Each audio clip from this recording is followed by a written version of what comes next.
With the defending champions, Great Britain in 4, and Denmark and Italy, former champions, in lanes 2 and 3. And this is certain to be hard fought as they squeeze those first strokes in. And the pressure is really on now. Well, the pressure's on Great Britain, certainly, to defend that title.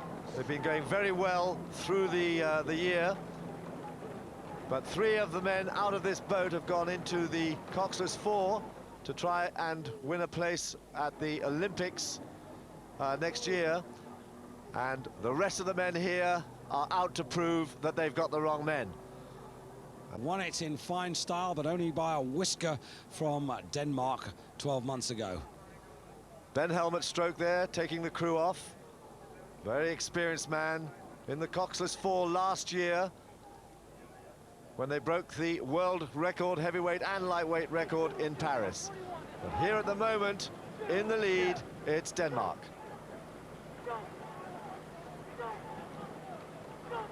Argentina out on the far side with Paolo Abrastegui at the stroke seat, setting the rhythm.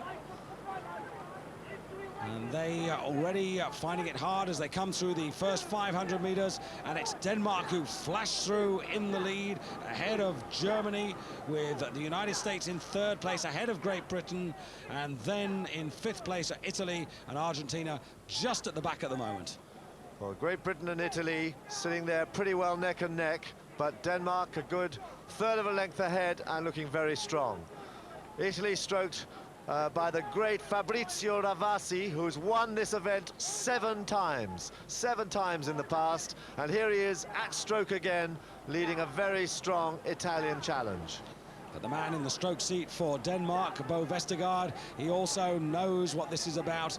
It was really painful last year. They just lost by 0.3 of a second. And the Italians trying to get back the title, which they won in 1990 and again in 1991. But in recent times, they've found the competition pretty hot. Well, it's Great Britain who last year sat in this position about half a length down and then came storming through to snatch victory at the last moment. Denmark will be ready for that. They're not going to want to let it happen again. But this is a good British crew, looking good, boat running very nicely between the strokes. And here they are now, half a length down, as almost like a replay of last year's final. Half a length down to the British crew. Denmark looking strong as they go through the 1,000-meter mark, and Italy threatening on the far side. And Denmark still the fastest movers out on the water, 1:25.30 for the first quarter, 1:28.60 for the second 500. And that's considerably quicker than anyone else. Well, they are still moving away now. They have now squeezed out about another 1/4 of a length. Germany's still there threatening, but Italy have the measure of them. Germany finding it a little bit hard to keep that pressure there. Timing not quite as good, and they're steering a little bit off-center. Not quite as cohesive as the men out in front of them. Denmark in the lead. And here the United States going very deep there at 7, throwing up a lot of water. And they're sitting there now in 5th position. But it's Denmark still out, 3/4 of a length ahead. Great Britain now trying to fight back on terms. Great Britain have got to move now. Race is running out, and they've got to move on Denmark. But Denmark are responding. Denmark are ready for them this time, and they're beginning to push on. Rate moving up, and Denmark are flying. Yes, Dennis Larsen, the coxswain, facing Bo Vestergaard. And those 2 men in charge of the plan, and so far so good for the Danes, coming through now with just about a 1/4 of the race left to go now, and Great Britain have got to find a length if they want to take the lead. Italy certainly have got a length to make up, and then very close between the United States and Germany.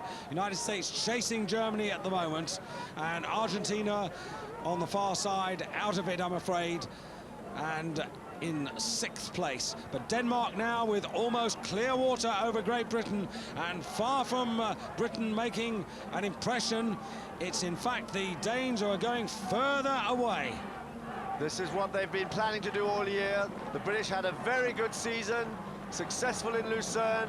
They thought that they were going to be the front runners, but it's Denmark who just seized the initiative off the start, and with 250 meters to go, still although an overlap, but Britain has got far too much to do. It looks like it's Denmark in 5th place, United States back, Argentina back in 6th place, but it's Denmark leading the field here in the last 200 meters. Indeed it is, and the British are beginning to wind it up now, but surely they've left it far, far too late. The Danes are in charge now. The British have got the overlap, and they are coming, they are travelling quickly now, but they've given themselves far, far too much to do. The Italians are in 3rd, and they're well clear of the rest. Nobody's going to challenge them for 3rd place. The British, as you can see, are getting closer, but so is the line, and Denmark regain the title over Great Britain, who relinquish it, with Italy in the bronze medal position, the same position as they occupied last year. Germany holding off the Americans, and Argentina on the far side in 6th place. Well, it was a great, great performance. They'd planned this all through the year to get their revenge on the British crew. The British crew had dominated the season in Europe, but Denmark were biding their time, and this is where it counted. There they are, 3/4 of a length ahead. Certainly Great Britain did close in the last 200 meters, but it wasn't enough. Triumph for Denmark, and Italy just overlapping in 3rd place. So Denmark delighted at their success, Great Britain somewhat disappointed. And those lightweight events in the Olympic Games for the first time next year, something to really look forward to. Not only the lightweight men's 4, but also the double sculls for men and for women.